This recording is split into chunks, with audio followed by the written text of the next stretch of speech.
বান্দরবানের আলীকদম উপজেলার সীমান্তবর্তী দুর্গম ইউনিয়ন কুরুকপাতা। দীর্ঘদিন ধরে সড়ক যোগাযোগ না থাকায় উপজেলা সদর থেকে পায়ে হেঁটে ও নৌকায় করে যাতায়াত করত এখানকার মানুষ। শুধু তাই নয়, বর্ষায় সদর উপজেলার সঙ্গে বিচ্ছিন্ন হয়ে যেত সব ধরনের যাতায়াত ব্যবস্থা।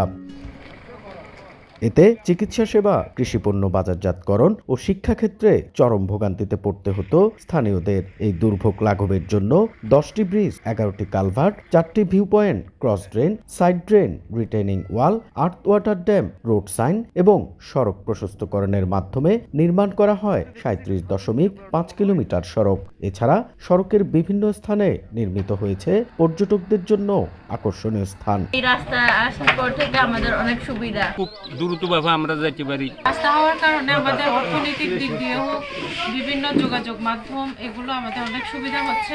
এদিকে সড়কটি নির্মাণের ফলে স্থানীয়দের আর্থ-সামাজিক উন্নয়নের পাশাপাশি সীমান্ত এলাকায় নিরাপত্তা বৃদ্ধি পাবে বলে জানান প্রকল্প কর্মকর্তা। স্থানীয় ফল এবং ফসল সুন্দরভাবে বাজারে পৌঁছে যাচ্ছে এবং কৃষকরা ভালো দাম পাচ্ছে। আইন শৃঙ্খলা বাহিনীর সদস্যগণ এখানে পেট্রোলিং করার সুযোগ পাচ্ছে। 2017 সালে 509 কোটি টাকা ব্যয়ে শুরু হয় আলীকদম পোহামৌরি কুরুকপাতা সড়ক নির্মাণ প্রকল্পের কাজ। নির্ধারিত সময়ের পূর্বে 35 কোটি টাকা ব্যয় কমিয়ে সেনাবাহিনীর 34 ইঞ্জিনিয়ার কনস্ট্রাকশন ব্রিগেডের তত্ত্বাবধানে সড়কটির নির্মাণ কাজ সম্পন্ন করেন 16 সিভিল।